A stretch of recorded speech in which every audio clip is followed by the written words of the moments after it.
Alright, so Star Ocean 2, the remake. Dude, this game was freaking great. One of the first things you'll notice is how good it looks.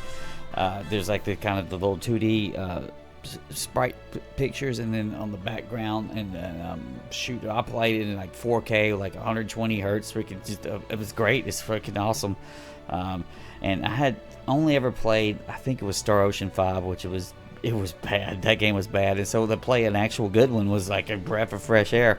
And what really stuck off and I thought was super awesome was that kind of like crazy ass skill systems. Like, oh well, you need to cook hot dogs to get better, and make new ingredients from your hot dogs. It's like, oh well, you can turn the hot dog into something else, and then just lose your mind and all that stuff. It's like, well, we're gonna have security forces, and then and then the freaking just like what it wasn't security. I don't forgot the hell name of it, but the survival. We're gonna max out the survival, so enemies are just coming out from everywhere. We're gonna get bodyguard. We're gonna freaking max out the bodyguard so that my allies will freaking fight the enemies, and then I just got lost in it, especially since I played on Chaos. I had started and it was the universe mode was the only thing out, but they like patched it like it's almost as soon as it started the chaos mode. I'm like, well, we're gonna do chaos mode all the way through. We're badasses, right? I had some rough times until I really figured out the skill system and the abilities and stuff, and making the computer people work for their best for you, and then making your own gear. I had tons of fun making like my own gear, and I would just lose my mind in these like menus right here, and just had so much fun. And like it seemed like each cool like thing you would come from the skill menu would just add something new to the game, and it wouldn't even just like just make you punch better or whatever. There'd be all kinds of damn crazy stuff you could do. So like the bunny here would just go over all the barriers and things that would block off your people. There was like blacksmithing, which you needed to, like, I think you had to have a whole lot of people good at something else, and then they can also, as a team, learn blacksmith. And this is, everybody needs to learn the points in so I could be a blacksmith. And that added a whole lot more, because the honest moment-to-moment game is there's not too much there. It's basically, pick from a menu, cast some shit out, set your AI to go attack. If you needed to control each AI you could, but everything else is just going nuts at the time, and ends up being so much like junk everywhere that it's kind of hard to see what's going on. But dude,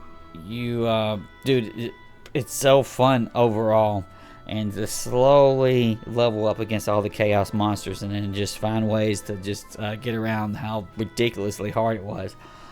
It was right up my alley, and I want to thank Mr. Sliced Zuck for buying me this thing. And so I had a blast playing, bro, and I think you enjoyed watching it. There's a bunch of like different characters, of which I don't know all that much, but there's like some various different routes you could take and different characters, and there's like a ton of different endings if you want to do like that, including New Game Plus. There's like something like I guess I don't want to spoil too much, but there's like a kind of like a cool little fun area where you could do a bunch of like little mini things similar to Final Fantasy VII, and there's enough there that it adds to instead of distracts from the combat, and so I just lost myself into it, and it was so damn fun to try to figure out stuff like this. So I think I'm fighting some super duper boss that's going to annihilate my ass here, but I eventually found a way to get around all that stuff. And I know a lot of people that are on my friend's Steam list have this on their wish list.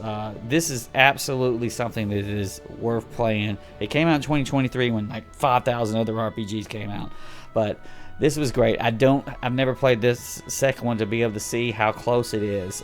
But as standalone, you could just pick this game up with no Star Ocean information at all, and just play it and have a blast. And it's we're gonna give it 2 paws way up.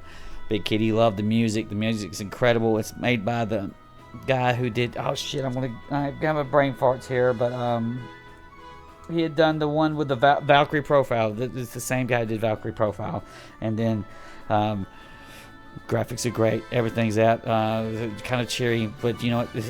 F it, it's good. And then Brian was enamored by the damn skill system. It was freaking fun, and I just couldn't get over just going through and just a lot of it's just literally just menus. But I was like, man, I can make all kinds of crap here, and I enjoyed it immensely.